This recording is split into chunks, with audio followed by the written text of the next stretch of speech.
Sequence. मैं हूं आपका मैथ्स मेंटर दुर्गेश तिवारी और हम लोग मिल रहे हैं अपने शानदार से यूट्यूब चैनल आरटी अकेडमी। ये एक ऐसा चैनल है जो आपको high quality content free of cost provide करा रहा है।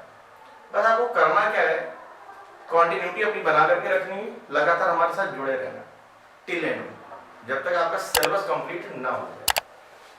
तो आप जान ही रहे हो, मैं हूं आपका मैथ्स मेंटर दुर्गेश तिवारी और आज क्लास 11th की सीरीज का एक बिल्कुल न्यू चैप्टर स्टार्ट होने जा रहा है, that is sequence and series. ये है वो चैप्टर, आपको दिख ही गया होगा थंबनेल में वैसे भी ऑलरेडी। इसको हम लोग स्टार्ट कर लेते हैं। आज का लेक्चर नंबर 1 है। अच्छा देखिए, चैप्टर का नेम है तो सीक्वेंस एंड सीरीज है, लेकिन नॉर्मली लोगों ने सुना होगा कि प्रोग्रेशन एपी जीपी एचपी भी होती है, लेकिन अपने सिलेबस में नहीं है तो उसको हम लोग अभी अलग रखेंगे फिलहाल। लेकिन बाद में कभी जब लोग जेई वगैरह की क्लास करेंगे तो उसमें उसको भी कंसिडर करेंगे और सॉल्व भी करेंगे, क्वेश्चंस भी करेंगे, कोई बहुत बड़ी चीज नहीं उसमें। तो पूरी चीजें डिस्क्राइब करूंगा मैं, जितना भी होता है छोटी सी लगा कर बड़े तक, कि प्रोग्रेशन क्या होता है, सीरीज क्या होती है, सीक्वेंस क्या होती है, सब छोटी छोटी सी चीजों को हम लोग डिस्कस करते रहेंगे। तो सबसे पहले तो आप ये समझिए कि प्रोग्रेशन, सीक्वेंस और सीरीज में क्या डिफरेंस। सबसे पहली चीज हमारे पास आती है सीक्वेंस।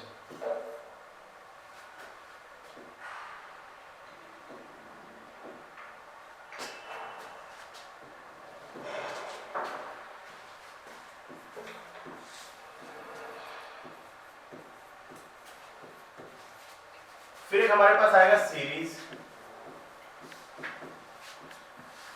और फिर हमारा आता है progression.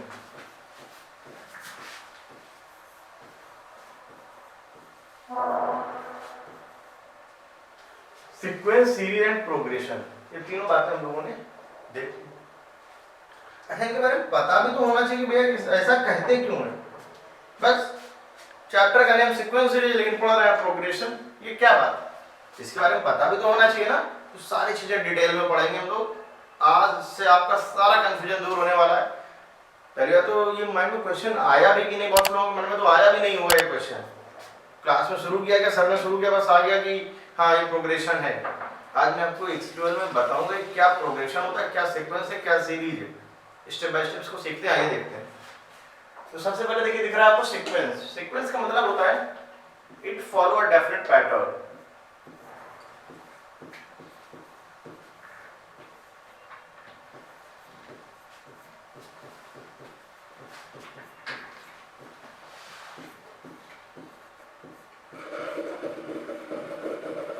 It follow a definite pattern, it follow होता है इसको। जैसे मान लीजिए कि 1 लिखा है, फिर 1 आ गया, फिर 2 आ गया, फिर 3 आ गया, फिर 5 आ गया, फिर 8 आ गया, फिर 13 आ गया, एंड सो ऑन। ये कंटिन्यू चलता चला जाता है, रुकता नहीं है।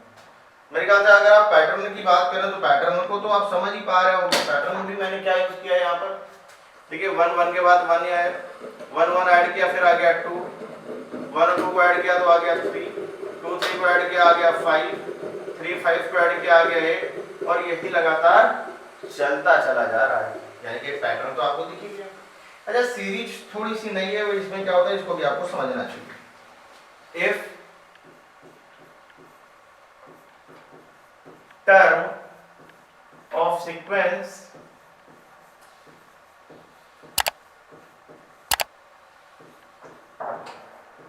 connected by positive sign, then it is called series. Then it is called series. अच्छा देखिए, आप ये सीक्वेंस बन रहा है 1 2 3 5 8 13 इस तरह। अगर इनको मान लीजिए आप पॉजिटिव साइन से या नेगेटिव साइन से, किसी साइन से अगर आप कनेक्ट करते हैं, जनरली पॉजिटिव ही कहते हैं। अच्छा, नेगेटिव का कोई मतलब भी नहीं है, आप प्लस लगा करके माइनस करके वो वैल्यू लिख दीजिए, तो माइनस का तो काम कर ही देगा वो। तो अगर मैं इसको इस तरीके से लिख दूं 1 + 1 + 2 + 3 + 5 + 8 up to and so on. अब बारी आती प्रोग्रेशन। प्रोग्रेशन हो सकता है कुछ आपको अलग लगे, मैं बताता हूँ कि प्रोग्रेशन जनरली मीनिंग क्या होता है और प्रोग्रेशन वर्ड डेवलप कैसे हुआ, हम लोग क्यों इसका यूज करते हैं और इसका डिफरेंट मतलब मीनिंग क्या है। तो आपको ये चीज समझनी है, if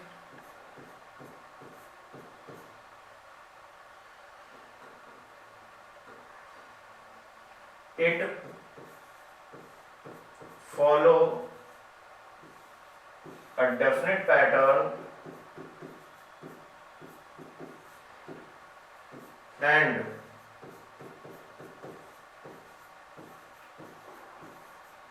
we can find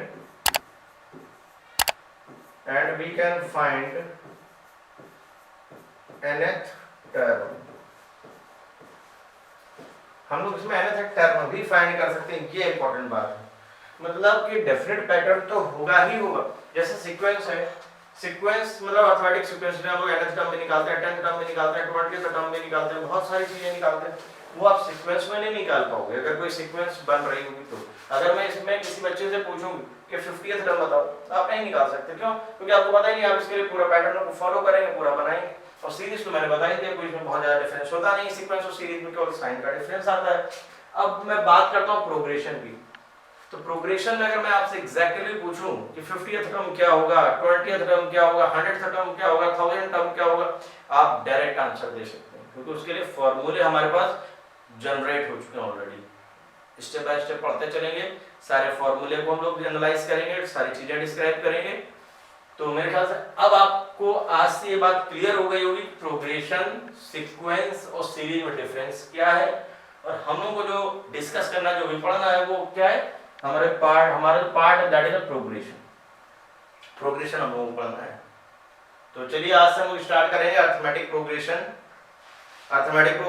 geometric progression और स्पेशल सीरीज। ये तीन पार्ट ही अभी इस बार हमारे सिलेबस में है, तो स्टेप बाय स्टेप बहुत सारे लेक्चर्स में इसको हम लोग कंप्लीट करेंगे। तो इसके साथ बहुत सारे चैप्टर्स भी हमारे हो जाएंगे, पूरी सीरीज बनी हुई है, तो आप लगातार उसको देखते रहिए, अपना जितनी भी बैकलॉग है वो सारी क्लियर करिए आप, जितना भी छूटा हुआ है। अब आते हैं, देखिए आपको दिख ही गया होगा अर्थमेटिक प्रोग्रेशन। देखते हैं क्या होता है, इसकी डेफिनेशन देखते हैं सबसे पहले। If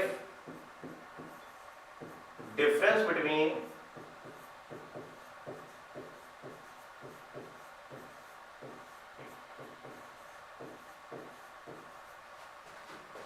any two consecutive term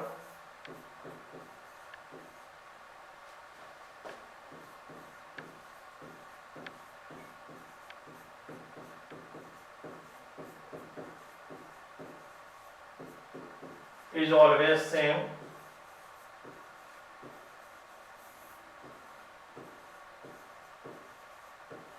if difference between any two consecutive term is always same, then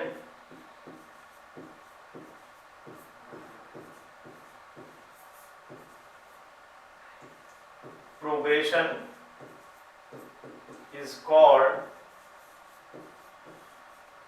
if difference between any two consecutive term is always same, then progression is called NAP। अगर कोई भी दो लगातार term के बीच का difference अगर same है तो हम ये कहेंगे कि वो एपी में है। मेरे ख्याल से ये बात आपको समझ में आ गई होगी। इसको हम लोग एक एग्जांपल के थ्रू पहले समझते हैं, फिर फॉर्मूले को जनरेट करेंगे। सबसे पहली चीज तो आप समझ, जैसे लिखा हुआ 1 3 5 7 9 11 up to and so on. अच्छा, बात करें डिफरेंस की, तो पीछे में से आने वाले टर्म को आप माइनस करोगे।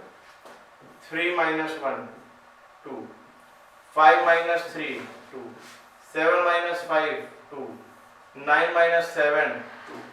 तो इस तरीके से कंटिन्यू चलता चला जाएगा, सब में 2 2 का डिफरेंस आ रहा है। और अब आते हैं हम लोग इसको फॉर्मूले को फॉर्म करने में। जैसे मान लो जो फर्स्ट टर्म है, एक तरीके से देखा जाए तो जो भी डिफरेंस आ रहा है इसको हम लोग कहेंगे कॉमन डिफरेंस।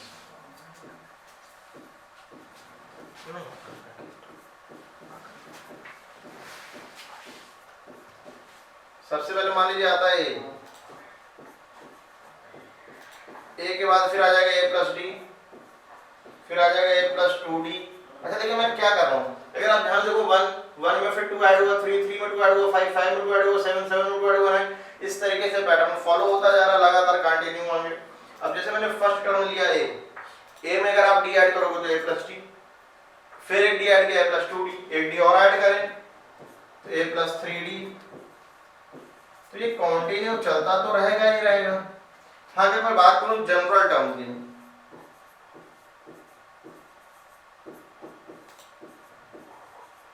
ये मैं कहूँ nth टर्म tn, तो tn क्या हो जाएगा? तो फर्स्ट टर्म तो अपने को पता ही है। अब देखो जिस टर्म में आप गए, फोर्थ टर्म में गए तो नंबर ऑफ डी कितने? 3। 10th टर्म में जाएंगे, नंबर ऑफ डी कितने होंगे? 9। मतलब जिस टर्म में आप जाएंगे उसमें कम ही होना है, यानी कि tn हो जाएगा हमारे लिए a plus n minus 1 into D. ये बात, इसको हम लोग बॉक्स में क्लोज कर लेते हैं, ये इंपॉर्टेंट है हमारे लिए, a plus n minus 1 into D. ठीक है। अच्छा एक बात और, if a b c in AP, अगर a b c मान लीजिए AP में है तो फिर क्या कंडीशन होगी? कॉमन डिफरेंस सेम होता है। जैसे डिफरेंस के लिए b minus a equal c minus b, तो ये कंडीशन बनी जाकर के 2b equal to a plus c। ये भी बहुत काम की है।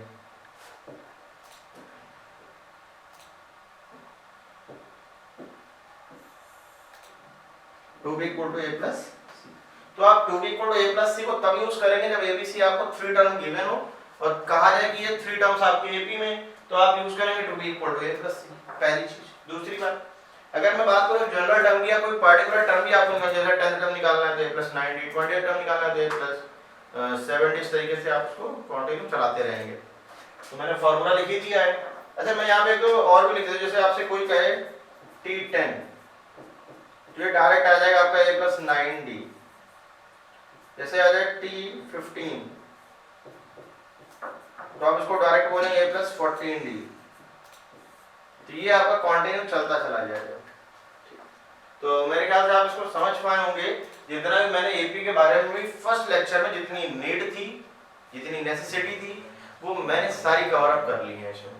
अब इससे रिलेटेड जितने भी क्वेश्चंस हैं आज के सेशन के, वो आप बड़ी आसानी से कर पाएंगे। उसको हम धीरे बाय धीरे स्टेप बाय स्टेप स्टार्ट करते हैं। चलिए आज तो आप चाहे इसका स्क्रीनशॉट ले लीजिए, इसका नोट कर लीजिए, जो भी आपको ठीक लगे आज। जैसे पहले क्वेश्चन देखिए बड़ा अच्छा आ गया, √3, √12, √27, √48 up to and so on, find the 10th term. हमें 10th टर्म फाइंड करना है। पहले ये चेक करिए कि ये एपी में है कि नहीं। अगर ये एपी में है तो कॉमन डिफरेंस फर्स्ट टर्म हम लोग निकाल ही सकते हैं। तो देखिए जो √3 है ये तो एज इट इज रहेगा, इसको लिख दीजिए 4 × 3, यानी कि ये बन जाएगा 2√3। 9 × 3 ये बन जाएगा 3, ये बन जाएगा 4√3 up to and so on. जो ए फर्स्ट टर्म हमारा √3 और जो कॉमन डिफरेंस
और हम लोगों ने इसको निकाल लिया। तो फिर आते हैं हम लोग अपने नेक्स्ट क्वेश्चन में। बस आपको एक चीज ये करनी है कि जितने भी फॉर्मूले मैंने आपको बताए हैं इसको हर बार यूज करें और इसको अप्लाई भी करना है। बस ये आपको ध्यान रखना है। तो चलिए हम लोग आते हैं नेक्स्ट क्वेश्चन पे। ये आ चुका है 20, 19 whole 1/4, 18 whole 1/2, 17 whole 3/4, which term is the first negative term। इस सीरीज का कौन सा टर्म सबसे पहला नेगेटिव टर्म है, ये हमको बताना है। तो चलिए हम लोग देख लेते हैं। पहली बात तो ये आप समझिए कि a क्या है, 20 है। कॉमन डिफरेंस की बात करें तो हो जाएगा 77/4 माइनस 20, 77 माइनस 80/4 यानी क्या आ जाएगा माइनस का 3/4।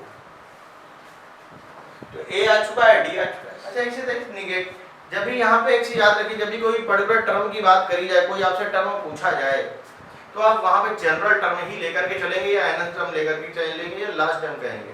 तो ये सब तीनों एक ही बात है। तो मैंने कहा फर्स्ट नेगेटिव टर्म अनंत टर्म है। अच्छा नेगेटिव का मतलब हो गया tn लेस देन 0। tn क्या हो जाए हमारा 0 से लेस हो जाए। तो यानी कि अगर मैं इसमें ये कहूँ a plus n-1 into D less than 0, a की वैल्यू कितनी 20 प्लस n में तो कोई दिक्कत है नहीं, n तो निकालो ही। d की वैल्यू हो जाएगी माइनस का 3/4, 4 से मल्टीप्लाई कर दें 80 minus 3 n-1 less than 0, 80 minus 3n plus 3 less than 0, तो minus 3n is less than minus 83। Minus से मल्टीप्लाई करेंगे तो 3n इज ग्रेटर देन 83 आ जाएगा। n is greater then 83/3। तो अगर हम लोग इसको मिक्स फ्रैक्शन में चेंज करें तो हो जाएगा n is greater than 27 whole 2/3। n is greater than 27 whole 2/3 यानी कि 27 से जस्ट ग्रेटर है। तो देखिए टर्म कभी फ्रैक्शन में तो होंगे नहीं। फर्स्ट नेगेटिव है मतलब 27 के बाद में आने वाले जितने भी टर्म हैं वो सारे के सारे टर्म कैसे होंगे नेगेटिव होंगे। लेकिन उनमें भी जो सबसे पहला टर्म है देखिए 28 भी नेगेटिव होगा, 29 भी होगा, 30 भी। लेकिन बात यहाँ पे किसकी करी गई, फर्स्ट नेगेटिव की। जो फर्स्ट नंबर पे नेगेटिव आ रहा है तो फर्स्ट नंबर पे नेगेटिव कौन सा आएगा, अगर आप ध्यान से देखें तो वो हो जाएगा आपका 28th टर्म।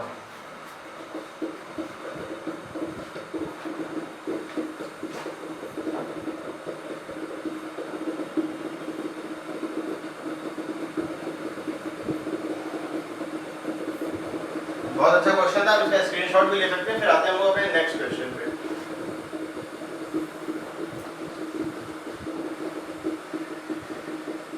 ये आ चुका है। ये मतलब third term of an AP is 12। एक एपी इसका थर्ड टर्म 12 यानी कि T3 हमारे लिए हो गया 12। सेवंथ टर्म इज 24 यानी कि T7 हो गया हमारे लिए 24। Find the 10th term. देखो कोई भी अगर आपको टर्म निकालना है तो उसके लिए a और d की नीड होती है। अगर a और d है तो आप निकाल दो, उसकी कोई दिक्कत नहीं। अब जैसे T3 है तो T3 क्या हो जाएगा a प्लस 2d। T7 क्या है a प्लस 6d, दोनों को माइनस किया जाए। a plus 6d equal to 24, a plus 2d equal to 12। Minus minus minus ये cancel, 4d equal to 12। d की वैल्यू आ चुकी है हमारी। देखो हमें a और d, ठीक है, कोई भी टर्म निकालना हो आपको तो उसके लिए जो नीड है वो नीड होगी हमें केवल a और d की। तो d हमारा आ चुका है, a और हमारा फाइंड हो जाए तो हमारा काम चल जाए। तो a के लिए आप इसकी इक्वेशन या तो फर्स्ट में पुट कर दो या सेकंड में, ये आपकी चॉइस है, किसी से भी करेंगे सेम आंसर आएगा। तो अगर मैं फर्स्ट में पुट कर दूं तो a plus 2 into 3 equal to d। a equal to हो जाएगा, सॉरी ये d नहीं होगा, यहाँ मैंने d लिख दिया, ये 12 है।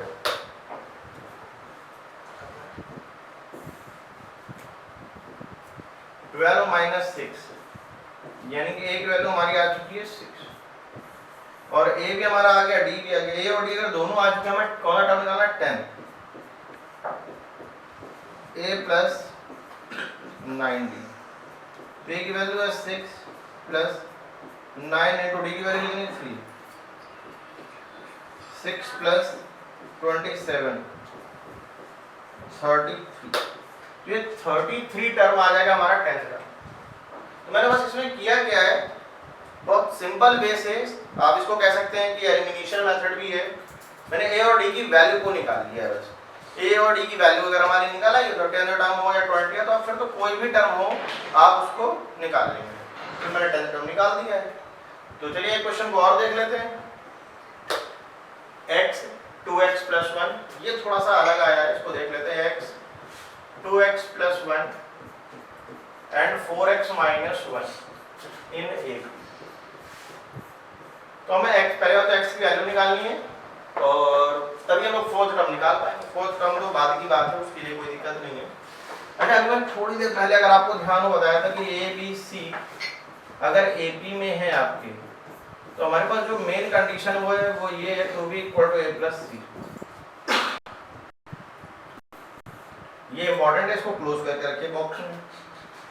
ठीक है, x 2x + 1 4x - 1, ये 3 टर्म है हमारे, और तीनों टर्म किसमें गिवन है आपको, ए बी में गिवन है।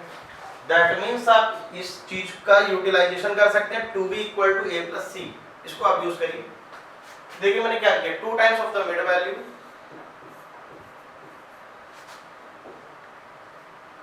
To X plus 1 equal to x plus 4x - 1, 4x + 2 equal to 5x - 1। तो x इक्वल टू आ जाएगा हमारे लिए 3। तो ये x की वैल्यू आ चुकी है, यहाँ पे पुट कर दीजिए। तो 3 7 13 11, सॉरी इसको 11 कर दीजिए। ठीक है, 4 4 का डिफरेंस है। हाँ, आप चाहो तो अगर मन हो तो फॉर्मूले से निकाल सकते हो, बाकी पैटर्न तो साफ साफ दिख ही रहा है आपको।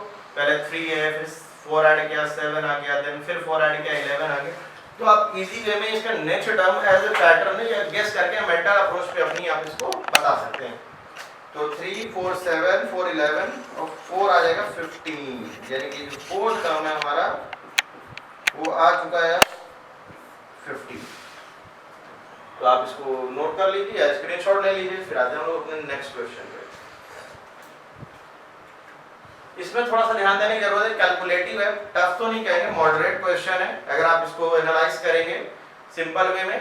बस यहाँ पे थोड़ी चीजों का ये ध्यान देना, क्योंकि सारे वेरिएबल्स ये एमएन हम लोग की जो हैबिट रहती है नॉर्मली क्वेश्चन की, वो न्यूमेरिक वैल्यूज पे डिपेंड रहती है। बट यहाँ पे क्या है, आपको कोई ना कोई वेरिएबल गिवन है, तो उसको भी हम लोग डिस्कस कर लेते हैं। बस आपको ध्यान क्या रखना है कि ए और डी को पहले हम लोग लेट कर लेते हैं कि फर्स्ट हमारा ए है, कॉमन डिफरेंस डी है। जो टीएम है वो एन है, यानी कि जो mth टर्म है दैट इज एन, ये गिवन है, आपको दिख ही रहा होगा क्वेश्चन में। और इसके बाद आगे की बात करते हैं तो आपको यहाँ पर ये भी दिख रहा होगा कि जो हमारा nth टर्म है वो m, यानी कि इस तरीके से वाइस वर्सा एक दूसरे के उल्टे हो गए। ये tn हो गया हमारा m। तो पहले देखो, किसी भी टर्म को अगर आपको निकालना है एपी में या जीपी की भी बात करें, तो जो मेन हमारे लिए नीड है वो होती है फर्स्ट टर्म कॉमन डिफरेंस या कॉमन रेशियो। तो ए और डी अगर हम लोग निकाल लेंगे तो फिर तो आप कुछ भी कर लोगे, सम भी निकाल लोगे, पर्टिकुलर टर्म भी निकाल लेंगे, जो जितने की जरूरत होगी सारी काम आ जाएंगे हमारे। तो देखिए यहाँ पर हो जाएगा A plus m - 1 into D equal N, A plus n - 1 into D equal, दोनों को सब्ट्रैक्ट कर दिया जाए, d common, m - 1 - n + 1 equal to n - m,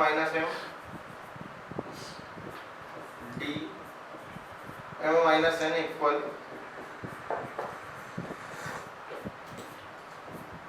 तो यहां से d की वैल्यू हमारी आ चुकी -1, ये d की वैल्यू आ चुकी। अच्छा, a की वैल्यू भी अगर कहीं ना कहीं निकल आए तो फिर आपकी प्रॉब्लम दूर हो जाएगी, टेंशन भी दूर हो जाएगी। तो चलिए हम इसमें फर्स्ट इक्वेशन पुट कर लेते हैं। a plus m - 1 into -1 equal to n, a minus m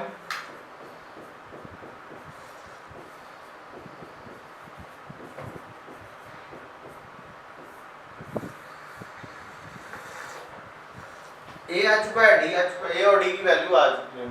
तो आप पी एस निकालना चाहते हैं, कैसे निकाल सकते हैं? T P A plus P minus one into D.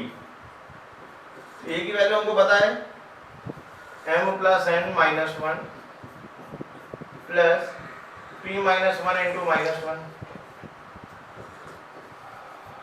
M plus N minus one minus P plus one.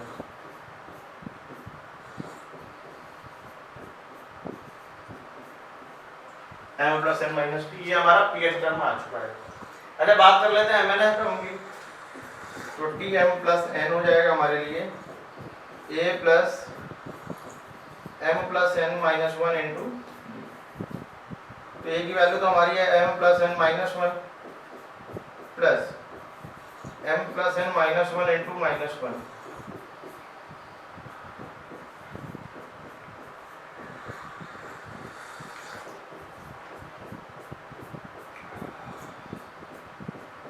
ये आ चुका है हमारा आंसर। तो आई होप आपको ये क्वेश्चन समझ में आ गया, बहुत ज़्यादा टफ भी नहीं, मैंने पहले ही बता दिया था कि मॉडरेट क्वेश्चन है, बस आपको ए और डी को फाइंड आउट करना है। बस जितने भी क्वेश्चन हम लोग करते हैं मोस्टली उसमें ए और डी को ही फाइंड करना होता है। अगर आपने ए और डी को फाइंड कर लिया फिर तो आप क्वेश्चन को जितने भी डिटेल आपसे पूछेगी आप सारी निकाल पाएंगे। ये क्वेश्चन गिवन है, देखिएगा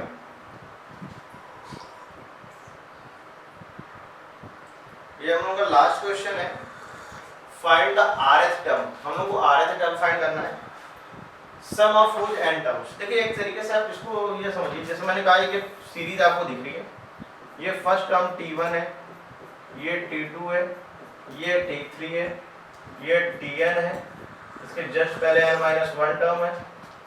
अब अगर आप इस पे ध्यान से देखें, यहाँ से यहाँ तक का जो सम है दैट इज ऐसे n टर्म है। और अगर मैं बात करूं आपसे इस प्लेस से लगा करके इस प्लेस तक की, तो ये n-1 टर्म का सम है। तो बेटा अगर आप n टर्म के सम से n-1 टर्म का सम माइनस करते हो तो आपको क्या मिलेगा? nth टर्म मिलेगा। ये चीज ध्यान देने वाली। तो चलिए इसको करने की कोशिश करते हैं हम लोग। अब जैसे मैं कह रहा हूँ tn आपको निकालना है, तो tn हमारे लिए क्या हो जाएगा? sn minus sn minus 1। ऐसा तो आपको दिख ही रहा है 3n square plus 2n minus 3n माइनस 1 whole square plus 2n minus 1। इसको ओपन कर लेंगे तो आपको मिलेगा 3n square minus plus 2n, 3n square plus 1 minus 2n plus 2n minus 2, 3n square plus 2n minus 3n square minus 3 plus 6n minus 2n plus 2, 3n square 2n 6n minus 1। ये हमारे लिए tn आ चुका है। अच्छा nth term अगर आ चुका है तो आपसे फिर तो कोई भी टर्म अगर पूछा जाए तो आप निकाल ही लोगे। जैसे मैं कहूँ कि फिफ्थ टर्म बताओ, फिफ्थ टर्म भी निकल आएगा।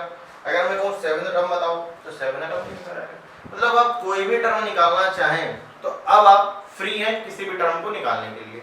अब जैसे मुझसे पूछा क्या गया, अगर क्वेश्चन की बात करें rth टर्म, यानी कि n के प्लेस में आपका r कर देना है इसको, यानी कि मैं बात करूँ rth टर्म की तो ये हो जाएगा 6r माइनस 1। ये हमारा rth टर्म आ चुका है। तो इस तरीके से हम लोगों ने बहुत सारे क्वेश्चन आज डिस्कस किए। आई थिंक आपको आज का सेशन बहुत अच्छा लगा भी होगा, क्योंकि सीक्वेंस सीरीज आप ऑलरेडी क्लास 10 से आपसे रिलेट भी कर रहा है, इसलिए मैंने बेसिक से उठाया। ऐसा नहीं कि बहुत जल्दी हम लोग क्वेश्चन कर रहे हो। इसको बहुत सारे लेक्चर्स में कंप्लीट करेंगे हम लोग। बहुत इंटरेस्टिंग लगता है बच्चों को धीरे धीरे। तो आपको बस करना क्या है, हमारे साथ लगातार बने रहना है। आप स्टार्टिंग से ही देख रहे हैं, आपको देख ही रहा होगा कि ये ईयर लॉन्ग सिलेबस चलेगा हमारा जब तक आपका सिलेबस कंप्लीट नहीं हो जाएगा। क्लास 11th के स्टूडेंट हैं, अब जब आप क्लास 12 में आएंगे तो भी आपको बहुत अच्छे अच्छे लेक्चर्स मिलेंगे। वैसे ऑलरेडी लेक्चर क्लास 12 के हैं, बट आपके लिए कुछ नया करके लाएंगे हम लोग, लगातार लगे रहेंगे। और ये आपका शानदार सा चैनल आरटी एकेडमी। अगर आप फर्स्ट टाइम वीडियो को वॉच कर रहे हैं प्लीज़ चैनल को सब्सक्राइब करें, शेयर करें अपने फ्रेंड्स के साथ। तो चलिए आज के इस सेशन को हम लोग यहीं कंप्लीट करते हैं। बाकी बहुत जल्द मिलेंगे नई एनर्जी के साथ। तब तक के लिए अपना ध्यान रखें, बाय।